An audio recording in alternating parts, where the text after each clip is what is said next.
What's up, everybody? Welcome to DFS by the Numbers. These are my Draftkings MMA picks for UFC 255. And not the strongest card from a pay-per-view standpoint, but a really decent card nonetheless. I think there's going to be a lot of fun fights I'm really looking forward to. I think there's going to be a lot of exciting finishes as well. And I think we're going to see a lot of high DraftKings scores. So really looking forward to getting into it. Nice big prizes on DraftKings. Looking forward to make some money. Coming off of a really good week last week. Got another first place. I think that's like 3 first place finishes in the last 5 weeks. So I've been on kind of a run as of late. Weird card last week. Went down to 9 fights. I ended up taking all my exposure to those canceled fights and putting it on the Ashley Yoder Miranda Granger fight. Ended up working out well. Ashley Yoder was in the optimal lineup, scoring like 66 points. Had a ton of Alex Morono as well, which helped out a lot. So didn't share it with as much people as I have been as of late. Like as we've seen in the past couple weeks, first place has been like shared with like 50 people. I think this past week it was shared with like 20 something. So not bad. I would love to take it down solo, but these cards have been very, very chalky as of late. Maybe this could be the week here because I do see some decent sized underdogs that definitely have a shot here. So as always, for these pay-per-views, I like to do my contest where I give away some free money. So to enter in that contest, what you first got to do is like the video. Next, subscribe if you're not subscribed yet. And then third, comment down your DraftKings username, and I'll put you into my DraftKings contest. And I'll be doing another giveaway on my prediction video, so go check that out as well. Just want to say thanks. Nothing much, $25 to first, just to say thanks for all the support that I've gotten in the past couple months. So with that said, we're going to get into the video here, starting with the fight doesn't go to decision lines here. So, up top, Perez Figueiredo minus 530. Fight doesn't go to decision. And I kind of agree with the odds makers here. I do think this is going to end inside the distance. I'm more so leaning towards the Figueiredo side. If Figueiredo is going to win, it's probably going to be in those first couple rounds. If Perez wins, I can see him maybe winning a decision or maybe getting a late finish as well. Figueiredo has never been finished in his career, 19-1. His one loss being a decision to Jussier Formiga. And I'll get into it more, but I do like the Davison Figueiredo side. I don't think this is a must-own main event, but I do think it's really important. I'm not going to be 100% owned on it, but I'm going to be close to it.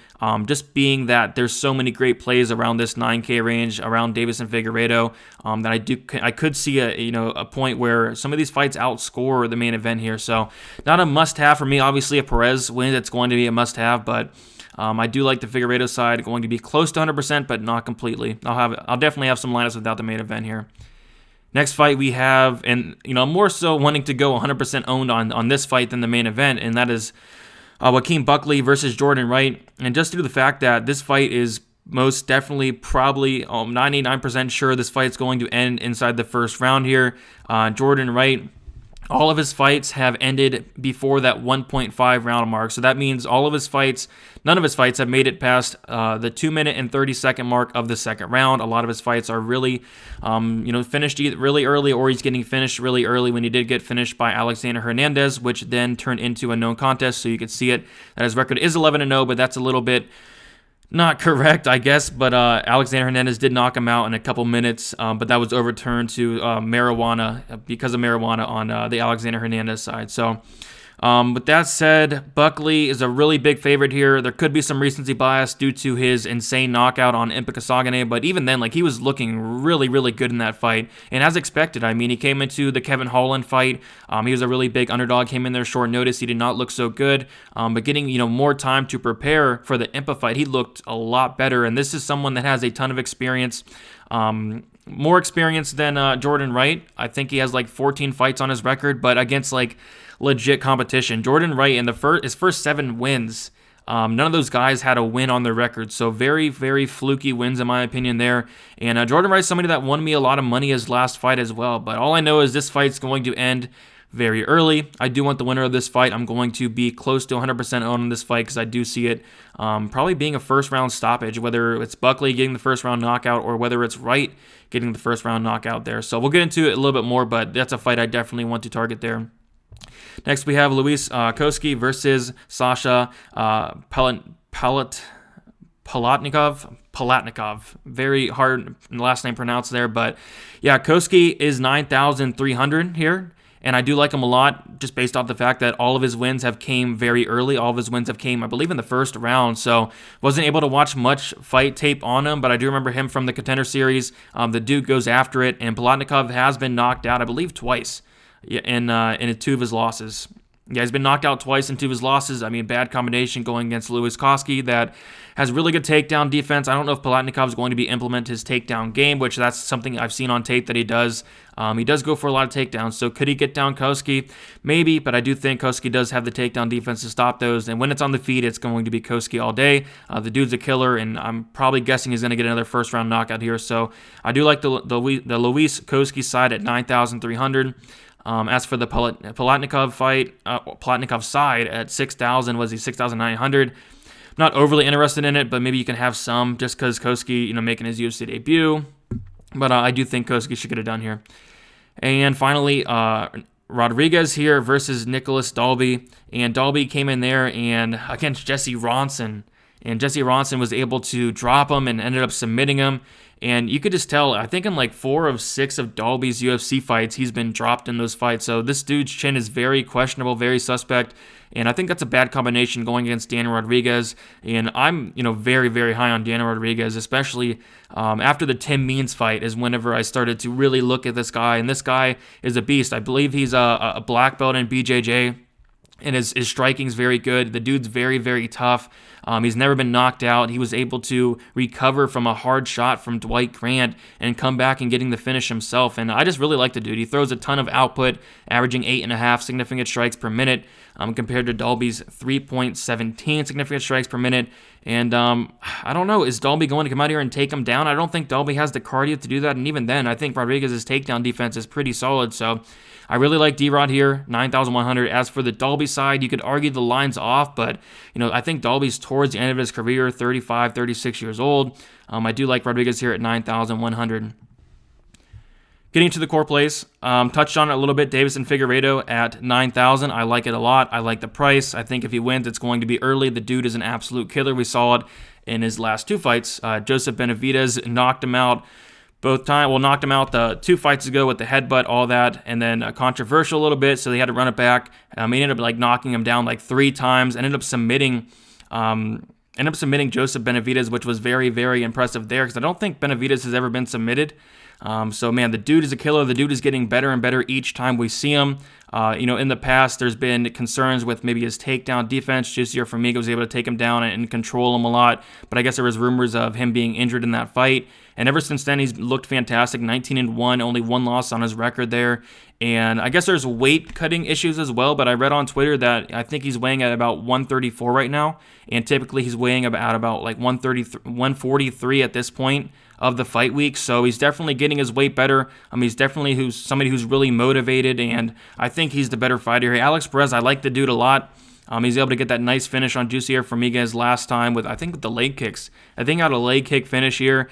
And if he's going to come out there and throw leg kicks against Figueiredo is most definitely going to make him pay. I do think Alex Perez's submission defense is a little suspect, and if he does want to come out here and take Figueiredo down, I do think he is playing with fire there. I think Figueiredo has more paths to victory here. And I guess what concerns me is if Alex Perez is able to survive the early storm and Figueiredo does slow down, but it does look to me like Figueiredo is definitely, have been working on his cardio, has been working on his weight cutting issues, and he's looking good. So Figueiredo, I like him here at 9,000. Alex Perez, we'll talk about him a little bit, but 7,200, it's not a bad look there. Next, we have Joaquin Buckley, 8,900 versus Jordan Wright, and definitely a core play of mine. I do think he's going to win this fight. I do think he's going to win it really early. Just watching the tape of the Jordan Wright fight versus Anthony Hernandez, the dude does not like being hit. Jordan Wright does not like being hit. If he gets hit, he covered up, he quit, got knocked out. He likes being the hammer. He does not like being the nail. One of those guys, and Buckley is going to come forward. It's a little sketchy. Buckley does leave a lot of openings, I noticed. He does duck his head in as something else I noticed, but I do think he has a ton of power. I do think he's the better fighter. I'm not overly sold on Jordan Wright as of yet. I do think this fight could play out a little bit close, but I do see Buckley getting it done by knockout. But on the flip side, and we'll talk about it, I will have some Jordan Wright for sure because the dude is dangerous. He's finished 100% of his wins. I just think Buckley with the more experience, he's fought the way better fighters. And 8,900, I like that price a lot because either way, I see this fight ending inside the first round. All right, so Paul Craig, 8,500. Very interesting here because I never thought ever that I'd have Paul Craig as a core play. But, you kind of have to really look at him here. Going against Shogun Rua, who is 7,700, 38 years old. I do think he's on his way out. His chin is a little bit questionable. Shogun has been knocked out 4 times in his career. Paul Craig almost knocked him out the last time they fight. That fight ended up being a draw. They're running it back here. And Paul Craig has finished 100% of his wins, 92% finish rate by submission. Very good submission guy. And I don't know, we saw it in his last fight and in a couple fights. Like his striking is improving a lot. Like Paul Craig is working on his striking. Could he stand with Shogun and knock him out? Maybe. I mean, he almost did in that first round of their last fight. But yeah, Craig's really dangerous. I think he can win this on the feet, on the mat. Shogun has been submitted 3 times. The only thing that concerns me is the cardio of Paul Craig. If he's not getting that first round finish, as we see in a lot of his fights, he does tend to slow down a lot. But, Shogun has been slowing down a lot as of late as well. We saw him slow down in his last fight. So, I don't know. I like Paul Craig here. Not somebody you want to, go all in on. Somebody you usually like playing as an underdog, but I think this is a really good matchup for him. I think Shogun is definitely on his way out, and Paul Craig's a really dangerous guy there. So somebody I'm really looking at, especially for tournaments. This is not somebody you want to throw in cash or anything, but just 100% finish rate, and Shogun has been finished 7 times in his career, so something to think about there. All right, next we have Jared Gooden, the UFC newcomer, 7,900. I like him as a core play, kind of the same thing. Alan Jouban is 38 years old, about to turn 39 years old. Definitely towards the end of his career. You have the up-and-comer Jared Gooden, 26 years old. And the dude looks legit. The dude has a lot of power. I guess the only concerns I have is the gas tank. And basically, I think if Gooden wins, it's going to be in the first round. And we have seen Alan Jouban knocked out before. We've seen him knocked out 3 times. His chin is extremely questionable. And if Gooden comes out here and just tries to get him out of there in the first round, I think there is a good chance he can. 7,900, nice underdog pick there. I think there's upside. Not something I throw in cash, but just for the upside alone, just with Jouban towards the end of his career. Yeah, I kind of like Gooden here at 26 years old. I kind of like him here at 7,900. Nice little underdog pick with a lot of upside there. So that is the last core play for that. Getting into the next plays here for the GPP plays, the tournament plays. Talked about him a little bit. Luis Koski, 9,300. All of his wins come in the first round. This dude is a killer. He comes out there and tries to get it done right away, and that's what you want on Draftkings. So 9,300. Yeah, I like him a lot. I think I'll be having a lot of Koski. I'll be having a lot of Buckley, a lot of Figueiredo, a lot of Rodriguez. I think they're all fantastic plays. Koski at 9,300, I think is a good play if you can go up there and afford him, because I do think if he wins, it's probably going to be early, probably going to be a first-round knockout there. So Koski is something I'm looking at 9,300. Daniel Rodriguez, 9,100. Touched on him a little bit. I like the matchup for him. The dude's a beast. I'm very high on this guy. He throws a ton of volume, has a lot of power. I really like his durability as well. He's the much more durable fighter in this fight than Nicholas Dalby, who I really question his durability at this point. And Dalby's definitely somebody who is, I think he's on the way out of his career there. He looked really, really bad against Jesse Ronson. Like, if you're losing to Jesse Ronson, I don't know. It's not a good look at all. Daniel Rodriguez, I think the dude's legit. 13-1, his one loss being a decision loss. He's never been finished. He's going to come out there and he's going to fight for your money. I like the $9,100 price tag. I think if he wins, you're going to be racking up a ton of volume. Probably a finish as well. So Rodriguez is definitely somebody I'm looking at 9,100. This one's interesting. Mike Perry, 8,200. I'm not overly high on the guy. The dude's going to have his girlfriend in his corner for this fight, which is confirmed. He did not look all that great in his last fight whatsoever. And I know he's 29 years old, but the dude's taken a lot of damage throughout his career. I do think he's slowing down. And it's the things that are outside this cage that really worry me about Mike Perry. The dude knocked out some old guy a couple months ago. He said he has like 15 pounds to cut in 1 week. It's just not looking good for Mike Perry, in my opinion here. And going against Tim Means, I think Tim Means is a more technical striker. Same thing like Tim Means, I really question his durability at this point. This is such a tough fight to call, but I kind of feel like this fight's going to be important, as are most 8,200, 8,000 matchups. So I want to say Means is the better fighter at this point in their careers, as crazy as that sounds there. But Tim Means, I do think he's going to throw more output. I do think he has a nice submission game as well if it does go to the mat. And Perry he does not look all that great. I don't think he's taking this fighting stuff seriously as of right now. Just all the outside influences. Your girlfriend's in the corner. It's just not a good look. But if Mike Perry does win 8,200, it could be by knockout. Tim Means is someone that was known for that durability up until a couple fights ago. So Tim Means has been knocked out only once. But he's been hurt a lot in his career. He's been submitted 4 times as well. Perry's obviously not going to submit him or nothing. Perry has 0 submissions on his record, but I don't know. If Perry wins, it could be by knockout. I think the durability of Means is definitely on its way out. I'm not overly high on Perry in this spot, but I do think this fight's important one way or another. And finally, we have Brandon Moreno, 8,600. Not someone that typically scores well on DraftKings. If he's going to score well here, their fight metrics going to have to really pay attention to the advances, the reversals, the sweeps, the takedowns, because there's going to be a lot of groundwork in this fight, I do believe. And Moreno, 8,600 is not a bad look. I think this fight could play out kind of close. I do see it pretty much probably being a scramble fest for a lot of the times, but when it's on the feet, you got to favor Moreno all day. I think Moreno is the much more technical striker. Royval is going to be throwing more output, and I think Royval is the more dangerous fighter, but I just see the winner of this fight scoring very well. So I'm really struggling to pick a winner on this fight overall. I want to say Moreno is the slightly better fighter here, but all I know is I think the winner of this fight is going to score well. I think just the pace that Royval brings, it's going to be hard to see either guy not doing really well in a win here, especially with the small cage. With the small cage, the action is going to be pushed even more, and Moreno has something to prove. I think Moreno thinks, as well as a lot of other people, that Moreno should be getting the title shot right now over Alex Perez. So I do think he's going to be motivated in this fight, but very tough fight to call. I think Moreno is interesting at 8,600. Live dogs here, just touched on him a little bit. Brandon Royval, 7,600. I really like this guy. I really do. Not the most technical striker in the world, but he does come forward. He throws a ton of volume. He's very dangerous. He was hurt really bad in his last fight, and then came back and, got a hurt. Kaikar France himself ended up getting a submission there. And yeah, I like Royval a lot. The price is good. 7,600. I like that a lot. I think there's a lot of upside in this play. I don't know. Moreno's very tough. Moreno has never been finished. He's never been knocked out. He's never been submitted, nothing like that. And Royval has finished 92% of his wins. Could I see Royval winning a decision? I don't know. It's such a tough fight to call. Both guys have never been finished, actually, which is really interesting there. But I do see this fight being very action-packed. I see this fight having a ton of volume, a ton of takedowns, a ton of advances, reversals, all that good stuff. I do see it being a possible scramble fest, and that's something you definitely want to look for on DraftKings. So Royval, I think he's live. I think he's a good DraftKings play. I think he'll be a very popular DraftKings play. And give me Royval at 7,600. Tim Means, 8,000. Touched on it a little bit. I think Mike Perry, at 29 years old, I think he's not taking this as serious as he should, like with his girlfriend in his corner, all that stuff. I don't think he's taking his training all that serious.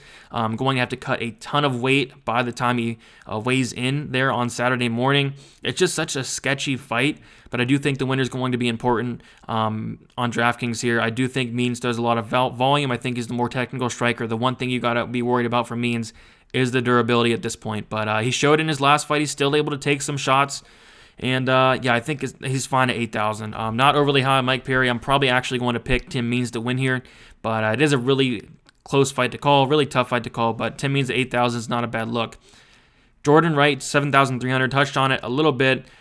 This fight's going to end, and it's going to end early. So Jordan Wright, could he come out there and get a first-round finish? I think he could. I think the length and the reach of Jordan Wright could give Buckley some problems. He's going to be, 4 inches taller than Buckley. He's going to have a 4-inch reach advantage as well. And could that give Buckley some problems? It definitely could. But Wright's going to have to come forward. He can't stay and go back to the cage like he did in the Fluffy Hernandez fight.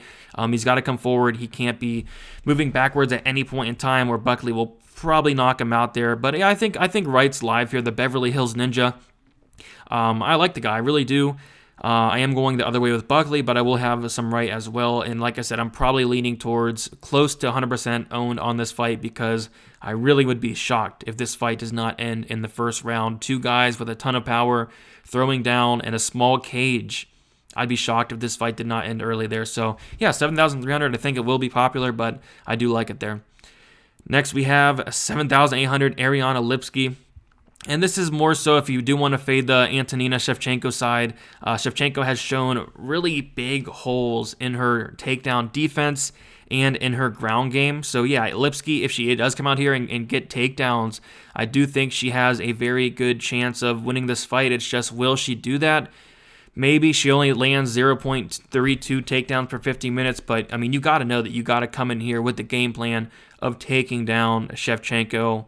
It's written on the wall. We all know it. She should know it. Come on here, take down Shevchenko, and you have a really good chance of winning. But yeah, I'm not overly high on Lipski, but I do think if she comes out here with the right game plan, she could win this fight. So something interesting to think about there. I do think it will be low owned as well. All right, for the pump plays, yeah, I think Perez 7,200 is something to look at. I will be not 100% owned on this main event, but close to it. But Perez at 7,200, if he is able to survive that storm, I do think he's going to probably throw more output than Figueiredo.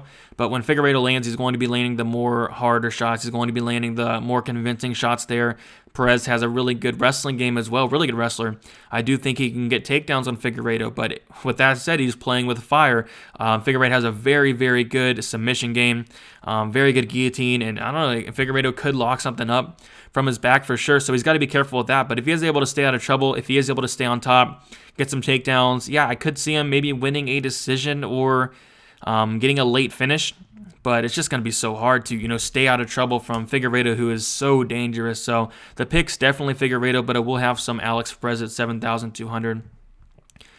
All right, and then fade. So this is going to surprise some people here probably, but probably going to fade Valentina Shevchenko, or going to be very, very under-owned to the field on her. She's going to gain some ownership. She's Shevchenko, arguably the women's GOAT, behind Amanda Nunes. And that's a big price tag, $9,600 for, in my opinion, if she does not get a first-round finish or a second-round finish, she's going to bust. Even a second-round finish, I think she's going to, at $9,600, you're going to need a first-round finish, you're going to need takedowns. And in this fight, I don't think she's going to need takedowns. Really, just keep this on the feet. You're going to win a clear decision if she wants to, maybe a late finish. And the thing about Valentina, she doesn't throw a crazy amount of output, only lands 3.06 significant strikes per minute. If she's not getting a first round finish here, she's not going to hit that value, I don't think. But she does get 5 rounds to work with. If she does start implementing those takedowns, yeah, I do think she could definitely hit value. But I don't really think she needs to in this fight. Like, she's the much better striker, and it's really not even close. So keep it on the feet, stay at range, win a boring decision, because I'm kind of like the Liz Carmouche fight, where she did stick to the outside for a lot of a good portion of that fight and all that. So Shevchenko is kind of a fade for me, 9,600. And in the same fight there, Jennifer Maia, 6,600. I mean, not much explaining to do here. This is Shevchenko's like a minus 1,500 favorite here.